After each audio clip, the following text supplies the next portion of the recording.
Okay, so hello everyone. Chaoszine is today here at Hanoi Rocks in Helsinki, Finland, and I have Gyp Casino as my guest. Hello, man. Hello. It's been some time.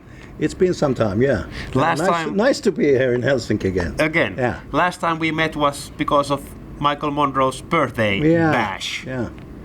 He's an old man from now on. So what kind of experience that was? It was a great experience. It was so funny to meet up with the lads again, after many years. We've been seeing each other from every now and then, especially Sami and me, but even Andy and me. It had been such a long time since me and Nasty met and me and Mike. So such a heartful experience. Very nice. What can you tell us about the show? How did it go? Was it difficult to play drums again? You were rehearsing like hell before the show. Yeah, I hadn't been playing drums for a long time. Yeah. So I was, by myself in a rehearsal room, with some small headphones and, trying to find my way. Yeah. A couple of weeks before the gig, but I think it went okay, and I had a good feeling. But I must say, I took some time to take in, the feel. Yeah. But sometime I was just totally out of that room. Okay. For just, I don't know, but it was a good experience. Was it like a trip down the memory lane when you were playing the songs again? It was when we rehearsed that week's Wednesday. Okay. I remember, if I remember maybe, right. Maybe. The gig was a Friday. Yeah, wasn't most it? likely. Yeah, I think so. Likely. So the first time we played together for 40 years, that was unbelievable. Starting with the Oriental beat, and we played the whole song. There were some people in the room that started to cry. Yeah. Well, it's been quite some time that you were playing those songs, and it sounded kind of good. Yeah. I was a little bit surprised. So did you had like any discussions after the show? No, just a big hug. Telling how much we love each other. Okay. So that's about it basically, and then you kept celebrating Michael's birthday basically. Yeah, me and Sami did. Okay. Had some good drinking, that night. The typical Finnish stuff. And it was so fun because my youngest son, today 25 years old, came over. I mean, he couldn't believe how huge Hanoi is in Finland, and even in other countries as well, because there were people from other countries coming for the show. So afterwards, after the party, me and him went back to the hotel, stopped by a makkarakioski. Yeah. We had a purilainen and a big package of milk, and it was unbelievable, sitting on a bench, eating this and drinking this after a good night, So, in terms of like the aftermath, like after the show, Andy said that we will continue playing and play some shows, and then Michael said that no, this is gonna be just like one-off. Did you ever had like any kind of like discussions together whether you wanna play or don't wanna play or? No, we didn't discuss that. I think somewhere everybody had the feel that it would be nice to do a couple of shows, but it's such a hard work, pulling it together. It's 5 persons, and and everybody has their own bands and own lives. Yeah, no discussion, just a feel, and absolutely the most important, a good feel after the show. That we did it. We met up again, and had a good gig. Have you stayed like more closer in contact after the show with the guys now that you sort of like reconnected more? Me and Mike, we stayed in touch a couple of times afterwards, and every now and then since the show. So that's it. But everybody got each other's phone number, so that's easy. When you get the time, just pick up the mobile phone and give us a ring.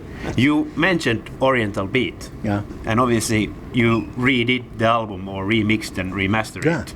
So does it sound now like it should have sounded some years ago? Very much more like it should sound back then, especially for me. But there's a lot of things that happen after the remix, especially the drums.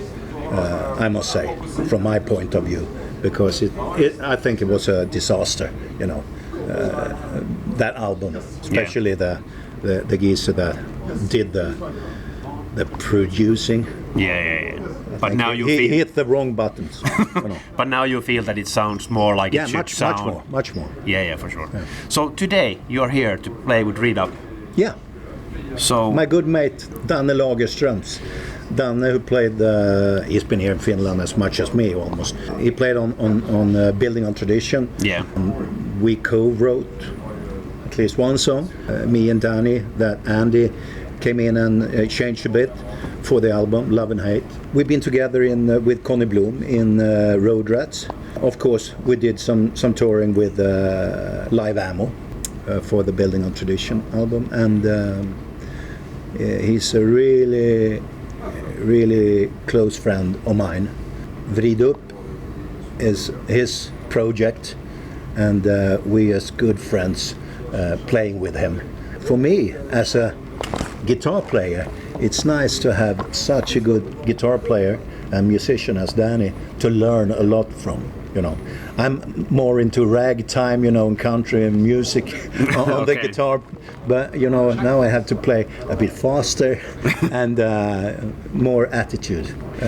So how is it with the band? Are you like actively writing music or?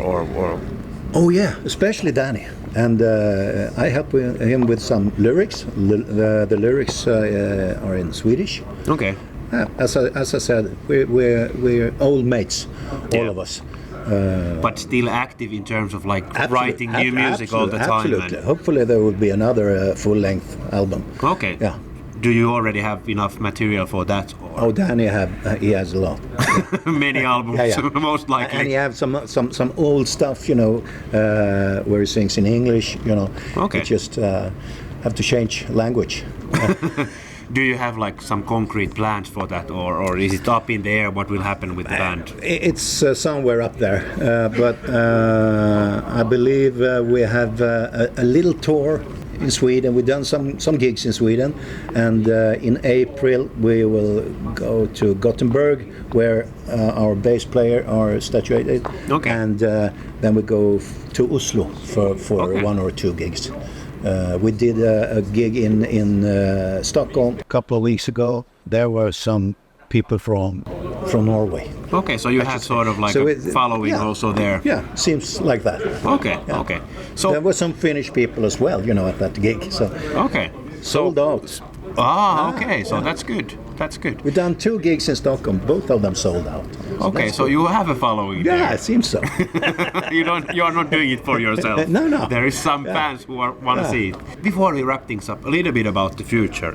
What does it hold for you, like in terms of music? Obviously, you have your own day job as well, but what does the future hold? I'm looking forward for my pension. No, I'm getting old, but I'm still young at heart. Yeah. So I play a lot of music, especially guitar. My left shoulder is hurting a lot. Must say it was some kind of hard work, you know, playing the Hanoi gig. Okay. With that arm or shoulder. So I have to work more on my guitar, and maybe I will write some songs of my own. I did back in the days, and I built a studio and you know, things like that. But things happens, and then you have to start all over again with a project. Yep. So, but I'm still a music lover, and I'm enjoying it a lot.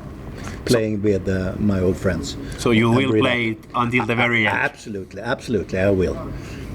Hey, thanks a lot for taking the time, and all the best for tonight's show as well as for the future. Thanks. Anything you want to say as a closer to all the fans, Hanoi fans? Just keep up the rock and rolling, and take care of yourself.